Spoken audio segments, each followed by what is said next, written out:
নিজেকে ভেনেজুয়েলা ভারপ্রাপ্ত প্রেসিডেন্ট ঘোষণা দিয়ে বিশ্ব রাজনৈতিক অঙ্গনে এক নতুন ঘটনা জন্ম দিয়েছেন মার্কিন প্রেসিডেন্ট ডোনাল্ড ট্রাম্প। সামাজিক যোগাযোগ মাধ্যম ট্রুথ সোশ্যালে নিজের একটি ছবি পোস্ট করে ট্রাম্প লিখেছেন, 2026 সালের জানুয়ারি মাসে ভেনেজুয়েলার ভারপ্রাপ্ত প্রেসিডেন্ট পদে আসীন হয়েছেন তিনি। তার এমন বার্তা নিয়ে বিভিন্ন মহলে প্রশ্ন উঠেছে, কেন ভেনেজুয়েলা নিয়ন্ত্রণ নিলেন ডোনাল্ড ট্রাম্প? এর পেছনে কি কারণ থাকতে পারে? মার্কিন প্রেসিডেন্ট ডোনাল্ড ট্রাম্প তার ওই পোস্ট করা ছবির নিচে স্পষ্ট করে লিখেছেন, 2026 সালের জানুয়ারি মাস থেকে তিনি ভেনেজুয়েলার ভারপ্রাপ্ত প্রেসিডেন্ট পদে আসীন হয়েছেন।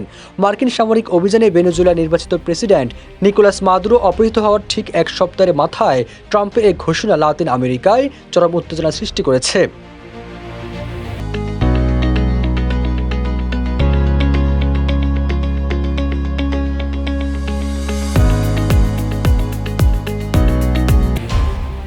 এই সংকট শুরু হয় গত 3 জানুয়ারি, যখন মার্কিন সেনাবাহিনী ভেনেজুয়েলার রাজধানী কারাকাসে এক জটিকা অভিযান চালায়। ওই অভিযানে দেশটির প্রেসিডেন্ট নিকোলাস মাদুরো এবং তার স্ত্রী সিলিয়া ফ্লোরেসকে সরকারি বাসভবন থেকে আটক করে নিউ ইয়র্ক সিটিতে নিয়ে আসা হয়। বর্তমানে মাদুরো এবং তার স্ত্রী মাদক পাচারের অভিযোগে নিউ ইয়র্কের ফেডারেল কারাগারে বন্দী রয়েছেন। মাদুরোকে আটক করার ওই রক্তক্ষয়ী অভিযানে ভেনেজুয়েলায় 100 জন নিহত হন। ভেনেজুয়েলা জ্বালানি তেলে সমৃদ্ধ দেশ।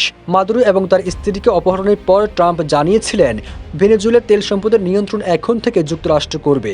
কয়েকদিন আগে মার্কিন পররাষ্ট্রমন্ত্রী মার্কো রুবিও জানিয়েছেন, অনির্দিষ্টকালের জন্য ভেনেজুয়েলার তেল সম্পদ নিয়ন্ত্রণ করবে যুক্তরাষ্ট্র এবং দেশটির সরকার সংস্কারেও সক্রিয় ভূমিকা রাখবে। তারপর উপযুক্ত সময় তেলের পণ্য মালিকানা ভেনেজুয়েলার সরকারের কাছে হস্তান্তর করা হবে। সবুজ আলম, নিউজ ডেস্ক, ইত্তেফাক।